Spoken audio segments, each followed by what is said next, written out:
Hey guys, welcome back to the channel. Man, this video is going to be a little bit different. You know, we're all on a budget. Heck, with these gas prices, with everything going on in the world, I want to do a video about rod and reels and combinations and how to use them. So what I'm thinking about on this video is we're going to start off, if you have a budget for one rod and reel, that's going to be the first one I show you. If your budget's for two, then it's going to be the second one.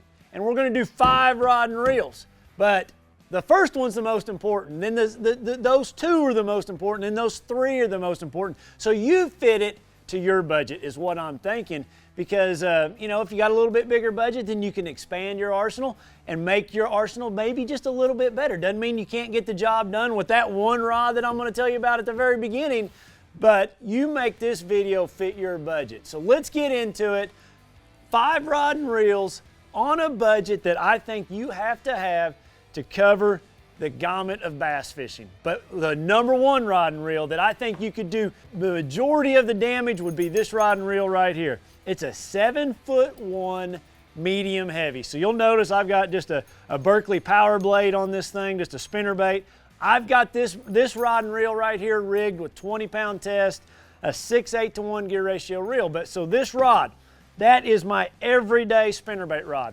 That rod right there is my everyday football jig rod, finesse jig rod. Lots and lots of things that I can do with that rod right there. I throw my bladed jig on that rod, have for years.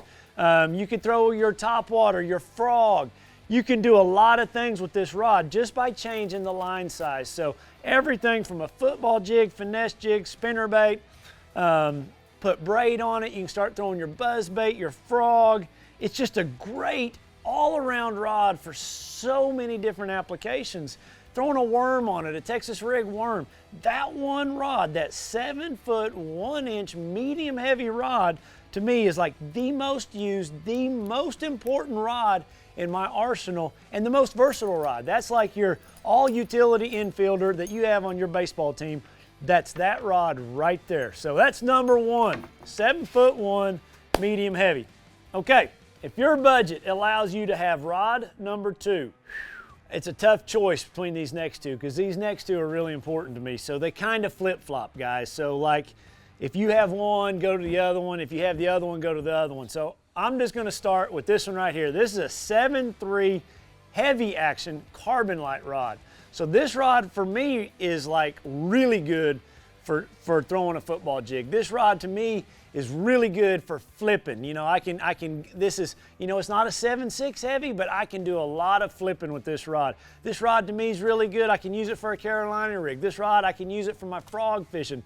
This rod is just a very versatile rod for me. I can use it for swim baits. I can use it for a lot of different things. It's a 7.3 heavy. It complements this first one very well. I'll pair this rod from high-speed reels to low-speed reels, depending on what I put on this rod. But that 7', 3" heavy really covers my flipping application, really covers, you know, throwing a jig, swimming a jig, throwing a frog, throwing a Carolina rig, throwing a swim bait, throwing like a big, you know, flutter spoon. That rod right there will do all those things and do them really well. That's what I use that rod for. So now if I went to rod number 3, I want you to have a crankbait rod. You know, for me, the best all-around crankbait rod, you know, you're going to throw a shallow diving crankbait a lot more than you're going to throw a deep diving crankbait. So I went with a 7' medium heavy action rod. So this rod right here is just perfect for throwing square bill crankbaits, for medium diving crankbaits, shallow diving crankbaits. You can throw deep diving crankbaits on it too. I can also throw a vibrating jig on this rod, you know, just to get a little more flex. Not quite as sensitive as that 7'1". It's a great rod for a vibrating jig, but it's a rod that I have in my arsenal, and these rods aren't real expensive. You can catch these things on sale. Good rods, great for throwing crankbaits. That's what they really shine for, but it's also a rod that you can use for those other applications that I just told you about. I've got it paired 99% of the time with that 6/8-to-1 gear ratio reel. Rods number 4 and or 5. These guys, these could flip-flop for you too, because, you know, we talked about that very first rod, that 7'1" rod. We can do a lot with that. Like, we can do a lot that this rod is going to do but this rod's gonna do it better. This is a 6/8 medium action rod, and you'll notice I've got a jerkbait tied on it. This same exact rod right here, 6/8 medium action, you put braid on it, it's perfect for walking the dog in your topwater bait. It's perfect for throwing that choppo. It's perfect for throwing a buzz bait. There's a lot of things you can do with this rod when you take from fluorocarbon to braid. When I put braid on it, it's a great topwater rod. I've actually thrown frogs on it. It's a little limber for it, but you can throw frogs on it. Obviously jerk baits, it would also be a great rod to throw little crankbaits on. Like if you wanted to take this rod out of the equation and put that rod and have a 3-rod, this rod could work for your crankbait application too. This rod to me is a little long for a jerk bait. A little limber, too limber for a jerk bait, where this rod's a little stiffer, but it would work for those smaller crankbaits. So it would be kind of interchangeable there also, but just a very, very versatile rod. I'll have it with an 8:3 to 1 gear ratio reel 90% of the time, because on this rod here, I'm throwing jerk baits, top waters, things that I need to pick the line up with really quick. You could throw little swim baits on it too. Little lead head swim baits would be perfect for that.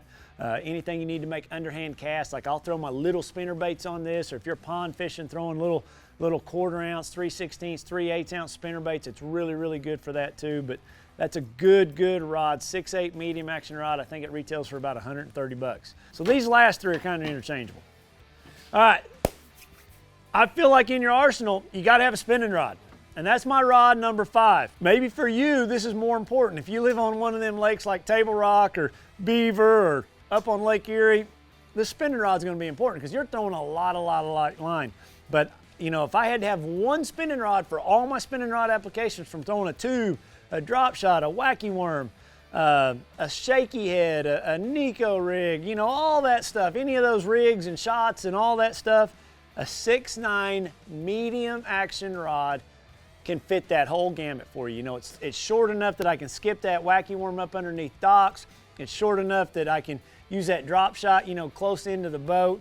Yet it's long enough I can throw that shaky head up on those boat ramps. I can, you know, throw that Nico rig, you know, off those points. It's just a really good spinning rod for all those applications. I've got it paired up here with a size 2000 spinning reel. You know, I put 10-pound braid, sometimes 12-pound braid, and I'll put anywhere from a 6 to a 10-pound fluorocarbon leader on this thing. But it's like what I really use it for, like it's my #1 drop shot rod, it's my #1 wacky worm rod. Like that's the best. Now, if you wanted to improve on those applications, you know, you may get like a 7/1 medium heavy for that shaky head, or a 7/4, you know, medium heavy for like a tube or something if you're up on the Great Lakes. You know, that would be my next step up if you wanted to add one more rod here. But this 6/9 will do all of that really, really well for you in all those applications, guys. So I hope this video helps you. That is 5 rods that you could give me and I could go compete anywhere across the country. Yes, there's things that you could add to this arsenal to do another job better. You know, I look at, you know, maybe punching grass or flipping something big and heavy. Yeah, I'd like to have a 7/6 heavy action rod, but that's how I use those rods. That's the application where I use those rods. I can change them out from braid to fluorocarbon to whatever that application is that I might need, but that's 7 rods that you could go compete anywhere across the country, put the baits on it that you need to put throughout the day, cut them off, tie them on, and you would be doing just fine. It's important to have the right rod with the right application. I see so many times, you know, somebody might try to throw a crankbait on this 7/3 heavy. You know, that's just not a good application, trying to throw a crankbait on a stiff rod like that. So it's important to have the right rod for the right bait. I hope this video helps you. You know, if you're out there making those decisions on what you need, refer back to this video, share it with somebody. I appreciate you guys watching.